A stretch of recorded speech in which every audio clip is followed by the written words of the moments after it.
विधवा बहू का फैसला। महक की शादी रोहन से होती है। रोहन माँ बाप का इकलौता बेटा होता है, लेकिन फिर किसी कारण से रोहन की मौत हो जाती है।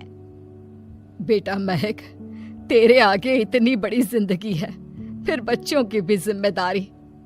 तू कोई काम कर ले। मैं तो कहती हूँ रोहन के ऑफिस में ही बात कर ले, शायद तेरे लिए कोई काम निकल आए। हाँ माँ जी, मैं भी यही सोच रही थी, लेकिन कैसे बात करूं, किससे बात करूं, कुछ समझ में नहीं आ रहा। अब वो क्या नाम था रोहन का जो दोस्त हुआ करता था, पहले तो बड़ा आता था हमारे घर। राकेश की बात कर रहे हैं? पर वो तो रोहन के बाद से कभी आया ही नहीं, पता नहीं कहाँ है वो। आया था, एक नहीं कई बार आया था, लेकिन मैंने बाहर से ही भेज दिया। घर के अंदर झांकता रहता था, मुझे ठीक नहीं लगा। अरे आपको तो पता नहीं क्या ठीक लगता है और क्या नहीं। उसका नंबर है मेरे पास, मैं आज ही फोन करती हूँ। सास राकेश को फोन लगाती है और शाम को घर आने का न्योता दे देती है। अरे आंटी, ओहो भाग्य हमारे कि आपने घर बुलाया। मैं तो कई बार आया, लास्ट टाइम तो अंकल से मुलाकात भी हो गई थी। हाँ, वो हम लोगों को निकलना था ना कहीं उस वक्त। अरे छोड़ो ना बेटा, बोलो क्या लोगे? आपकी बहू। क्या बकवास कर रहे हो राकेश? अरे मेरा मतलब ये है कि आपकी बहू कहाँ है? भाभी जी के हाथ की चाय की बस एक प्याली मिल जाती तो। महक चाय लेकर आती है, लेकिन वो जैसे ही राकेश की ओर देखती है, उसे राकेश पसंद नहीं आता। वो अंदर जाने को होती है कि अरे भाभी जी कहाँ जा रही हैं? बैठिए तो सबके साथ। जी नहीं, बच्चों को खाना खिला रही हूँ, आप माँ जी से बात करें ना। अंदर जाने के बाद सास कहती है, अरे बेटा राकेश, वो क्या है ना, वैसे तो तेरे अंकल जी की पेंशन आती है, साथ ही ऊपर 2 मंजिल मकान से किराया भी, तो हम लोगों का तो अच्छा चल जाता है। लेकिन महक, उनकी चिंता आप न करें आंटी, आदेश दें बस आप तो। देखो भाग्यवान, रहने दो, कोई बात नहीं, मैनेज हो जाएगा। अरे क्या मैनेज हो जाएगा अंकल, हमें भी बता दें। आप चुप रहिए जी। अब वो क्या है ना राकेश, तुझे तो पता है कि रोहन के 2 बच्चे हैं, उनकी पढ़ाई लिखाई का खर्चा बहुत है। हम ये चाह रहे थे कि रोहन के ऑफिस में महक को भी अगर कोई काम मिल जाता तो। क्यों नहीं आंटी जी, मैं हूं ना, मैं बात कर लेता हूँ। वैसे तो आप हाँ ही समझिए। महक भाभी को बोल देना कि कल तैयार रहें मेरे साथ ऑफिस चलने के लिए। मैं मालिकों से मिलवा दूंगा उन्हें। महक अंदर से सब सुन रही थी। अच्छा आंटी जी, तो चलता हूँ, कल आ जाऊंगा। अच्छा भाभी जी, तैयार रहिएगा कल। राकेश तो चला जाता है, लेकिन ससुर सास पर बरस पड़ते हैं। मुझे ये आदमी एक पैसे का पसंद नहीं है। तुम इसे बोल दो कि हमें कहीं नहीं करवानी बहू से कोई नौकरी। अरे क्यों नहीं करवानी? सारा पैसा मैं इसके बच्चे और इसी पर उड़ा दूंगी, तो मेरी बेटी को क्या दूंगी? जरूरत क्या है तुम्हारी बेटी को तुम्हारे पैसे की? अरे वो तो पहले ही बड़े पैसे वाले घर की बहू है। अपनी बहू की सोचो जो अब तुम्हारी बेटी जैसी है। बच्चे रोहन की आखिरी निशानी है। अरे अपना भाषण अपने पास रखो।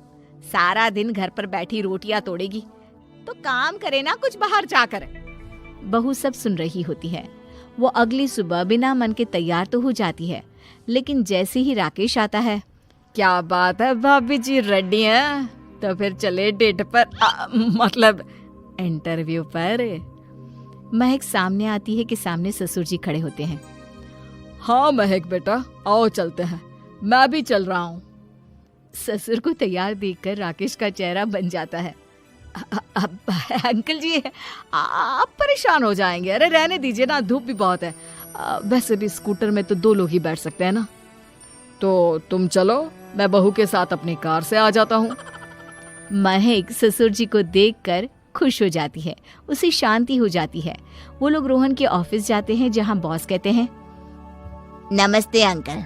नमस्ते महक, कैसे हैं आप लोग? रोहन का सुनकर बहुत दुख हुआ अंकल। वैसे कैसे आना हुआ?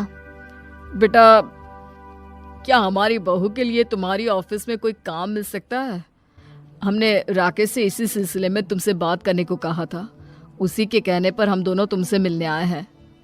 राकेश ने तो कोई बात नहीं की, ऊपर से उसने तो आज की छुट्टी ले रखी है, ऑफिस भी नहीं आया, बोल रहा था जरूरी काम से जाना है। महक और ससुर एक दूसरे को देखने लगते हैं। वैसे महक क्या किया है आपने? I mean, इंग्लिश कैसी है आपकी?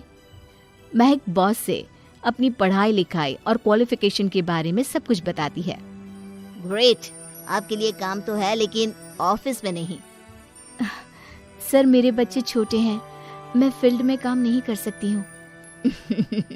मतलब वो काम घर से करना है, घर से रहकर बच्चे भी देखें और घर भी देखें, लेकिन हाँ काम जरूर से करें। वो काम डाटा एंट्री का है, तो जब भी वक्त मिले काम करें, और इसके हम आपको अच्छे पैसे भी देंगे। महक बॉस की बात सुनकर खुश हो जाती है, उन्हें थैंक्स बोलकर घर आ जाती है। किसके साथ भेज रही थी तुम महक को?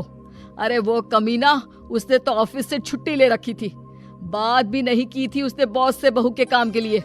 वो तो अच्छा हुआ कि मैं साथ में चला गया। हाँ ठीक है, नौकरी मिल गई ना, इतना ही काफी है। समय बीतता है और एक दिन फिर दरवाजे पर दस्तक होती है। घर पर कोई नहीं था। महक दरवाजा खोलती है, देखती है तो सामने है राकेश। नमस्ते भाभी जी। नमस्ते, घर पर कोई नहीं है, आप कल आइएगा। अरे कैसी बात कर रही हैं भाभी जी, हम तो आपकी मदद के लिए आए हैं। वो क्या है ना, अंकल जी का फोन आया था कि आपको किसी मदद की जरूरत है। महक को आश्चर्य होता है कि उसके ससुर ने राकेश को फोन क्यों किया। वो ससुर जी को फोन करती है लेकिन फोन नहीं लगता। नहीं, हम लोगों को किसी भी चीज की जरूरत नहीं है, आप जा सकते हैं। अच्छा, एक कप चाय तो पिला दीजिए। महक चाय लेकर आती है।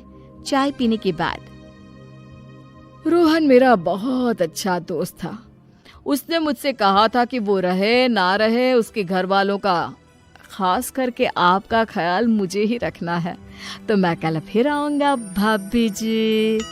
नहीं, माता पिताजी है नहीं, वो 4-5 दिन बाद आएंगे, आप उन लोगों के आने के बाद ही आइएगा। मुझे ये सब ठीक नहीं लगता।